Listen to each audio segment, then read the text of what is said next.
Have you ever walked into a room and completely forgotten why you went there? So you stand there, staring at the wall, when suddenly you remember a completely unrelated chore you were supposed to do 3 days ago. You pull out your phone to write it down and somehow, 20 minutes later, you are deeply invested in a video about a man repairing a 1974 washing machine in rural Norway. No? Just me? Well, welcome to the world of ADHD. For years, people with ADHD hear the exact same playlist of criticisms. You're lazy. You're careless. You're not trying hard enough. You have so much potential, but you're wasting it. And my absolute favorite, you could do so much better if you just focused. Just focused. As if focus were a light switch. As if someone could simply yell, "Focus," and our brain would politely reply, "Of course. Thank you for reminding me." And then suddenly, the emails are answered, the laundry is folded, and the 17 unfinished projects sitting in our heads form an orderly queue. Unfortunately, our brains never got that memo. But here is what I want you to understand tonight. ADHD does not mean you are broken. It does not mean you are incapable. And you do not need to spend your entire life apologizing for how your brain works. The fascinating thing about an ADHD brain is its balance. It struggles with simple things that others find effortless, but it excels at complex things that leave others totally baffled. That is where the idea of ADHD as a superpower comes from. Now, let's be real. ADHD is not a magical gift. It is not like waking up and discovering you can fly. If it were, I would be giving this speech from the ceiling. It makes daily life genuinely difficult. It messes with your memory, time management, and consistency. We shouldn't use the word superpower to dismiss that struggle. You don't tell someone who has spent 3 hours hunting for their car keys, "Don't worry, your mind is a gift." At that exact moment, they don't need inspiration. They need their keys. But there is another side to this coin. The same brain that cannot focus on a boring task for 20 minutes can become completely absorbed in a fascinating project for 5 hours. The person who forgets where they put their phone can remember a random trivia fact they learned in 2012. The person who struggles to finish one assignment will brainstorm 15 brilliant ideas before breakfast. Our minds constantly jump from branch to branch, but that is exactly how we connect dots that others don't even see. But you are a human being, not a machine. Your value does not increase because you cleared your inbox.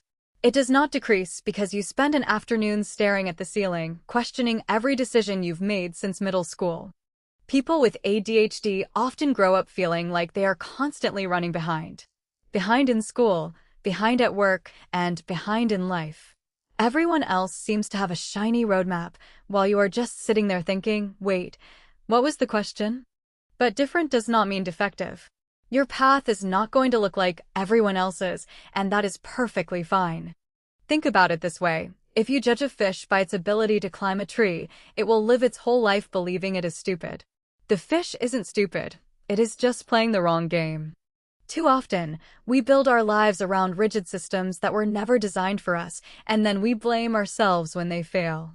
We tell ourselves, "I just need more discipline. I need to wake up at 5 a.m. and become an organized human." So we buy a planner. A beautiful, expensive planner. The kind of planner that makes you feel like your life is about to become a motivational documentary. Day 1. Wake up early. Meditate. Exercise. Drink 8 glasses of water. Learn a new language. Day 2. Where's the planner? Exactly. The problem isn't a lack of discipline. The problem is a bad system. Stop asking, "How do I force myself to work like everyone else?" and start asking, "How do I design an environment that actually works with my brain?" If you have ADHD, stop fighting your brain and start studying it. Learn what captures your attention and what kills it. Learn what motivates you and what makes you freeze. Learn when your energy peaks and when it crashes. Once you understand your specific patterns, you can build a customized setup. Maybe you need high-energy music or total silence. Maybe you need visual reminders right in front of your face. Maybe you need to chop a massive 2-hour project into tiny, bite-sized 10-minute pieces. And crucially, we need to stop saying, "I'll do it later," because later is a mythical land where nothing ever actually gets done. We need systems, not shame. Take curiosity, for example. Your mind might love psychology on Monday, photography on Tuesday, and astronomy on Thursday. Then, suddenly, it's 2 a.m. on Friday, and you are deep diving into medieval architecture. People will ask, why can't you just stick to one thing? But curiosity is not a weakness. It is how artists create, how scientists discover, and how entrepreneurs build empires. The goal isn't to kill your curiosity, it's to manage it. You don't have to sprint down every rabbit hole immediately. Write your wild ideas down in an idea parking lot. Let your brain have its fun without turning every single thought into a massive new hobby. Telling yourself, that's cool, but I'm not doing it right now, will save you from owning $400 unfinished craft kits. And finally, let's look at the ultimate ADHD contradiction: hyperfocus. On one hand, we can't focus. On the other hand, we can focus so intensely that the outside world completely ceases to exist. You can spend 6 hours straight researching a topic, forget to eat, forget to drink water, look at the clock, and scream, "How is it dark outside?" When your genuine interest aligns with your goals, that hyperfocus becomes an unstoppable force.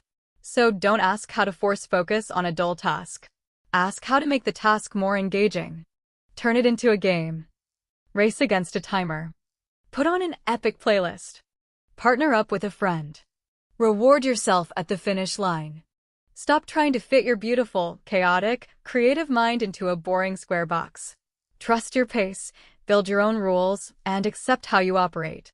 Your brain is wired differently for a reason. Learn how to steer it, and it won't just keep up with the world, it will show the world something it has never seen before. Thank you.